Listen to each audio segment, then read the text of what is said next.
Thank you very much. Thank you for the opportunity to speak, and I hope I will not bore you after the lunch.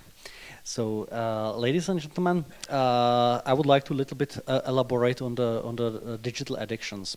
First and foremost, I should do the disclaimer. I'm not a psychiatrist. I'm maybe with my background closer to, let's say, software engineering and system administration.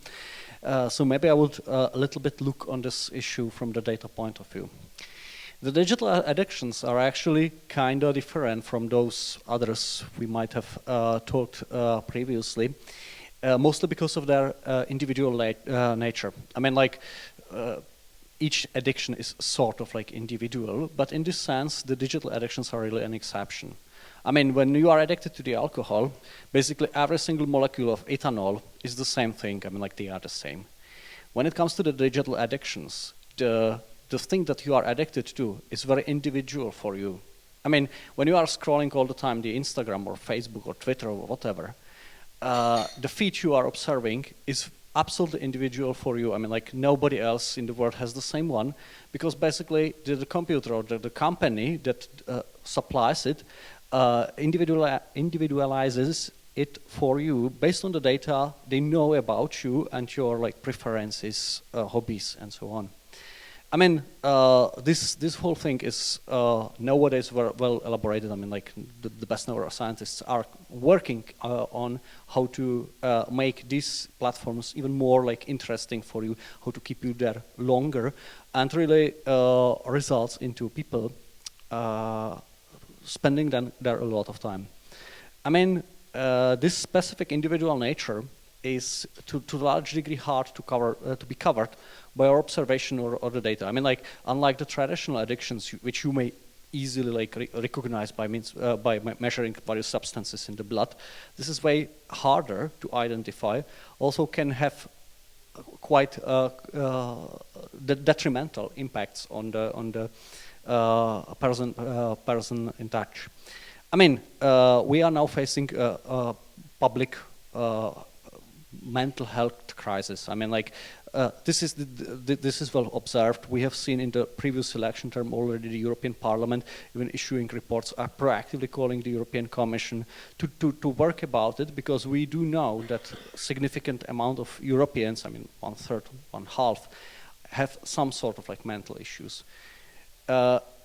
Especially prevalent are those issues among the, let's say, the youngest generation, and there the digital addictions probably play important role. I say probably because it is really hard to elaborate, as the amount of data we can really, like, access is limited. I mean, like, to my knowledge, there is no, like, systemic observation across Europe.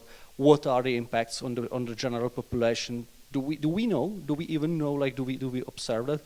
Hardly we have documented it.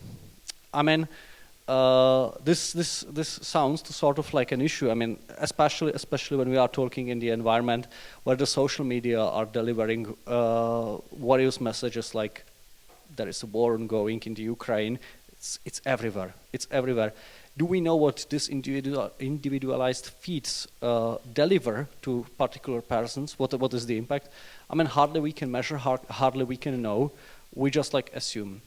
What I think should be important to think about is the fact that most probably the best informed in this sense are the companies actually currently running the respective social media, may it be Meta, may it be Twitter. So maybe it's a good question to even ask them. I mean, now I've probably touched quite sensitive topic of the question of, like, freedom of speech and how the informations are shared. I mean, like, yes, I know that this is sensitive, but already in Europe we have done a lot on this issue. I mean, most probably you have heard about the Digital Services Act or Digital Market Act. For most of the people, it's probably some sort of, like, an evil European regulation. But in fact, these are the very first, and I think worldwide, very first pieces of legislation that define the rules for the large online platforms. I mean, when I'm talking about very large online platforms, I'm talking about something which has at least 50 millions of users. I mean, like it's not like a small SME that would just like set up a web page. It's really something big. I mean, these entities are quite like relevant. I mean, we have legislation for traditional media like TV, radio, and so on. Until Digital Services Act and Digital Market Act, we haven't had anything that would really cover this field of like this very large online platform.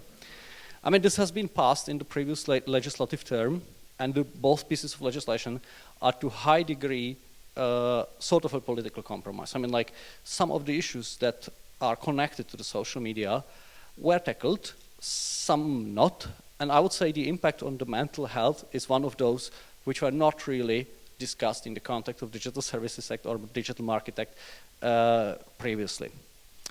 So where we are, I think each of the legislation we have seen in the world is undergoing a periodical novelization, like reviews and updates.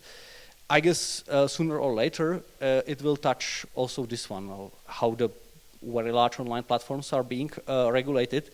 And there the point is, I think we should be there and we should stick into this discussion the topic of mental health, because it's becoming really relevant in this context. I mean, this review can come, I guess, even kind of soonish concerning the political development we do see. I mean, like everybody has probably recognized there is some sort of a fight between the European Commission and Elon Musk currently regarding Twitter. I guess this is something that is bringing the attention, and that will be certainly very important in the upcoming term of, or in this new term of the European Commission. I mean, we are currently still in the phase of like setting up the Commission, basically. Like most of the commissioners were just like confirmed by the European Parliament, but then the real work shall start in the upcoming months. I mean, the Commission currently, as it is discussing the policies for whole Europe, is mostly focused on, let's say, the hard, let's say, geopolitical issues, like how do we equip our armies and how do we support Ukraine, which is absolutely important, and I absolutely recognize that this is something to be said and to be solved. But besides that, we have this, let's say, more subtle issues of impact of this like new technologies on our population, on the mental health of our population, and the overall quality of life, because this is what defines how the future will eventually evolve. So I guess this would be my message at this point. Let's focus a bit more on the way how this interplay between personal data that are being collected by big platforms actually works with the mental health of our population, because it is really important and it's becoming a really overarching issue, especially for the youngest generation.